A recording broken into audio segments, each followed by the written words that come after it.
Hello à tous, aujourd'hui je vais vous présenter One Piece Card Game. Qu'est-ce que c'est donc? One Piece, donc grande licence de manga, très connue.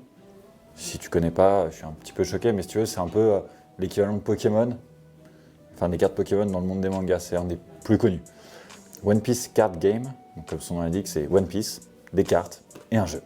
Donc ça peut être soit à collectionner, soit à jouer, donc de manière casu, donc de manière fun, ce qu'on appelle en casu, ou en compétitif, où là on va faire des tournois, on va chercher à avoir les meilleures cartes, pas forcément en termes de rareté ou en termes d'artwork, donc de dessin, mais par contre en termes de capacité, ce que je vous montrerai un petit peu après.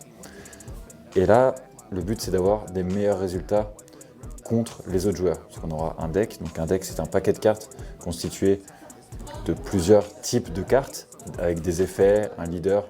Mais tout ça, je vous en expliquerai vraiment dans une vidéo règles, un petit peu plus dédiée. On en parlera plus tard, parce qu'on va y aller light pour la découverte. Donc pour découvrir correctement, on va ouvrir. Donc là, j'ai pris un petit bundle, donc c'est-à-dire dans la boîte là, on a une carte donc, qui est ce qu'on appelle un Don. C'est une carte comme une carte énergie, si vous souhaitez, pour pouvoir poser les autres cartes dans le jeu. Et dans cette boîte-là, ils sont un petit peu collector. Voilà. Donc c'est vraiment super sympa. Donc là, ça vous fait un petit peu d'ASMR, c'est super sympa pour ceux qui aiment. Donc ça, c'est les dons, c'est ce qu'on met pour pouvoir payer le coût de nos cartes. Et le coût des cartes, je vais vous montrer à quoi on le voit. Donc là, j'ouvre le booster. Donc le coût des cartes, c'est juste ici. Donc là, on a le petit 5, donc il faudra payer 5 dons comme ceci.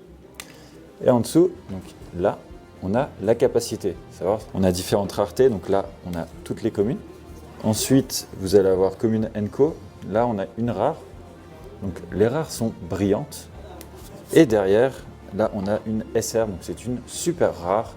Ce sont des cartes qui sont assez sympathiques. Regardez déjà l'artwork, il est très joli. Et on va ouvrir le deuxième ensemble. On a encore une SR, donc c'est une super rare, donc c'est génial. Et les SR ont des caractéristiques un petit peu plus poussées selon par rapport aux communes en fait. Voilà. Donc c'est ce qui fait toute la différence. Pour les autres points de règle, on abordera ça plus en détail vraiment. Une vidéo où je vous montrerai pendant les tournois, ce genre de choses, les petits tips de règles. Pour cette vidéo One Piece Card Game, qu'est-ce que c'est? Je pense qu'on a déjà pas mal répondu à la question. Nous, on se retrouve tout de suite dans les prochaines vidéos. Ciao ciao!